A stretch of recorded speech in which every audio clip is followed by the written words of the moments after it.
Pemirsa, Kabupaten Sorong dengan perkembangannya yang sangat pesat membutuhkan pemimpin perubahan inovatif dan kreatif mengelola pemukiman ramah bersih dan sehat. Pemimpin perubahan. Demikian dikatakan PJ Bupati Yan Piet Moso menanggapi gagasan inovatif reformer PKN tingkat 2 angkatan pertama tahun 2023 Markus Karat yang berinisiatif melakukan perubahan untuk mensejahterakan masyarakat dengan strategi pengolahan limbah tinja mewujudkan lingkungan pemukiman ramah bersih dan sehat. Proyek perubahan reformer Markus Karat diakui PJ Bupati dapat memberi pemahaman dan mengubah cara berpikir masyarakat mengelola limbah tinja yang baik dan benar untuk menciptakan lingkungan pemukiman aman, bersih, sehat, dan asri. Pimpinan dan pemimpin hari ini dalam pemerintahan membutuhkan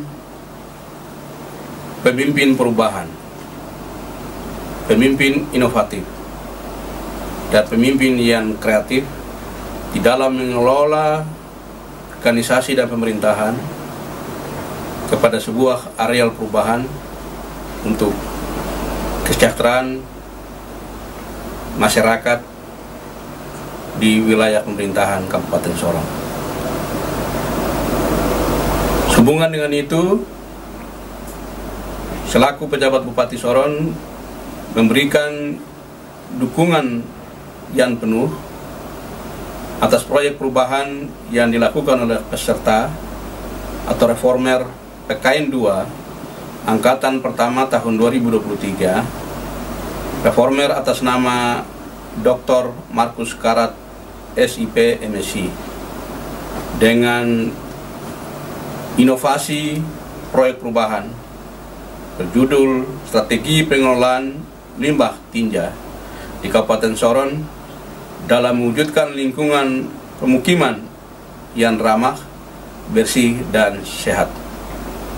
Kiranya melalui proyek perubahan ini dapat memberikan pemahaman dan edukasi yang positif untuk merubah cara berpikir masyarakat di Kabupaten Sorong terhadap sistem pengolahan limbah tinja yang baik dan benar guna mendorong dan menciptakan lingkungan permukiman yang aman, bersih, sehat, dan asri. Demikian pernyataan dukungan saya atas proyek perubahan yang dilakukan oleh reformer. Shalom, Assalamualaikum warahmatullahi wabarakatuh. Salam sehat, salam bahagia, selamat sukses untuk reformer. Tuhan memberkati. Reformer Markus Karat menyebut posisi septic tank di kawasan pemukiman kota dan Kabupaten Sorong dinilai amburadul sehingga mendorong dirinya berinovasi menertibkan limbah tinja yang masih dianggap sepele agar bisa mendukung keluarga aman, bersih, dan asri. Pemukiman yang tidak terkendali itu kita bangunnya berantakan sehingga posisi untuk membuat septic tank itu jadi penempatannya itu tidak sesuai dengan posisi luasan rumah. Padahal kita juga harus mengkonsumsi air dari air tanah.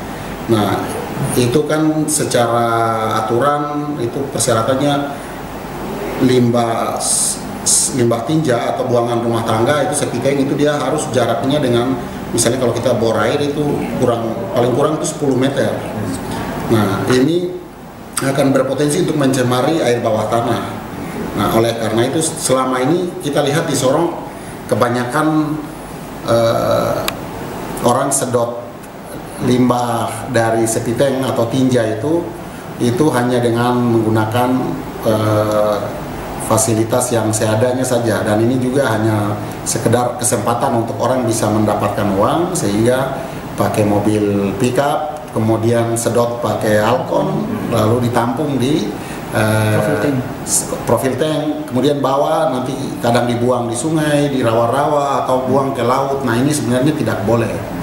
Oleh karena itu saya terinspirasi untuk mengangkat topik ini supaya kita mengelola limbah tinja ini harus dengan baik dan benar supaya menjaga kondisi lingkungan pemukiman itu tetap bersih, sehat, dan asri. Nah, kebetulan juga kita di Kabupaten Sorong kan sudah punya IPLT namanya, instalasi pengolahan limbah tinja. Itu dibangun langsung oleh Kementerian Lingkungan Hidup, tapi tidak dimanfaatkan selama ini, padahal barangnya sudah ada. Juga mobil untuk sedot tinja itu di Sorong Raya ini yang memenuhi syarat itu, dan ada itu cuma ada di kita di Kabupaten Sorong. Nah, ada di Dinas Perumahan, itu ada 2 unit mobil tinja itu. Nah, ini mobil tinja ini dia punya spesifikasinya khusus, dia tidak seperti orang sedot tinja atau sepiteng yang kita lihat di promosi tempel di tiang listrik atau di ini kemudian sedot pakai tadi alkon, tampung di profil, itu tidak.